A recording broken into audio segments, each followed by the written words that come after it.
ہاں چند چیزیں آپ کے سامنے رکھوں گا، فیصلہ آپ نے کرنا ہے، حقیقت آپ نے جاننی ہے، حقیقی بات آپ نے کہنی ہے۔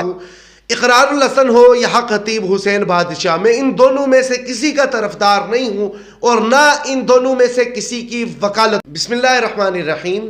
بہت عرصے سے حق خطیب حسین اور اقرار الحسن کے درمیان کھینچا تانی کا ماحول بنایا گیا اور اس ماحول کے اندر ہمارے پورے پاکستان کی عوام کو ملوث کیا گیا، کیونکہ یہ کھیل سوشل میڈیا پر اس طرح کھیلا گیا کہ ایک کو حق اور ایک کو باطل دکھانے کی پوری کوشش کی گئی، اور اس میں نامی گرامی کچھ نام ایسے ہیں جو باقاعدہ ہمارے سامنے چل رہے ہیں۔ آپ اگر اقرار الحسن کی نجی زندگی کو اٹھا کر دیکھیں اور حق خطیب حسین کی نجی زندگی کو اٹھا کر دیکھیں تو ان دونوں کے درمیان آپ کو زمین و آسمان کا فرق ملے گا۔ اور یہ فرق کس طرح کا ہے؟ یہ فرق بھی کوئی معمولی فرق نہیں ہے، چھوٹا فرق نہیں ہے، یہ بہت بڑا فرق ہے۔ اس فرق کو سمجھنے کی ضرورت ہے۔ آخر کس چیز نے اقرار الحسن کو اس بات پر آمادہ کیا کہ وہ حق خطیب حسین کے آستانے پر جائے اور اسے یہ کہے کہ تو ایک آیت قرآن حکیم کی سنا دے؟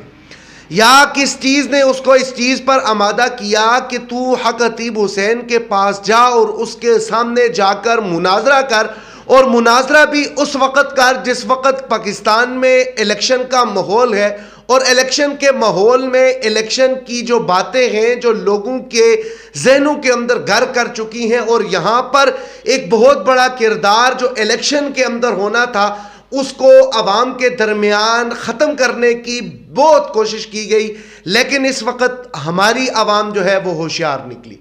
یہاں چند چیزیں آپ کے سامنے رکھوں گا، فیصلہ آپ نے کرنا ہے، حقیقت آپ نے جاننی ہے، حقیقی بات آپ نے کہنی ہے، اور آپ اس بات سے ایگری ہوں گے جو بات میں کر رہا ہوں۔ وہ بات کیا ہے؟ کیا اقرار الحسن دین اسلام کے لیے جدوجہد کر رہا ہے؟ کیا اقرار الحسن نے دین اسلام کا علم بلند کرنے کے لیے یہ سارا ماحول گرم کیا؟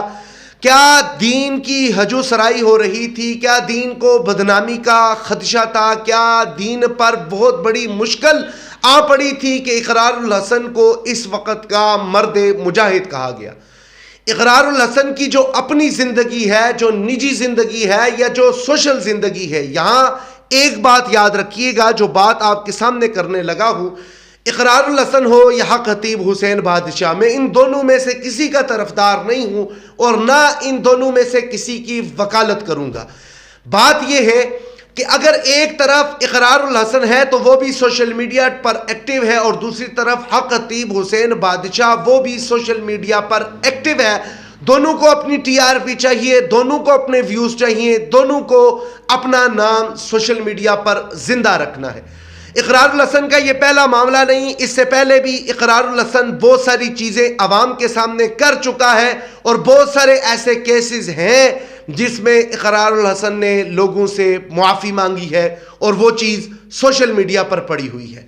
یہ جو ٹیم سریام، اس نے بہت سارے ایسے کھیل بھی کھیلے ہیں، اس نے بہت ساری ایسی ویڈیوز بھی بنائی ہیں جو انہوں نے اپنے مائنڈ سے بنا کر لوگوں کے درمیان انکشافات کیے ہیں۔ یہ کوئی ڈکا چھکا ماحول نہیں ہے، اس ماحول کو گرم کیا گیا۔ اس ماحول کے پیچھے جو پہلو ہیں وہ پہلو بہت دور جا کر ملتے ہیں۔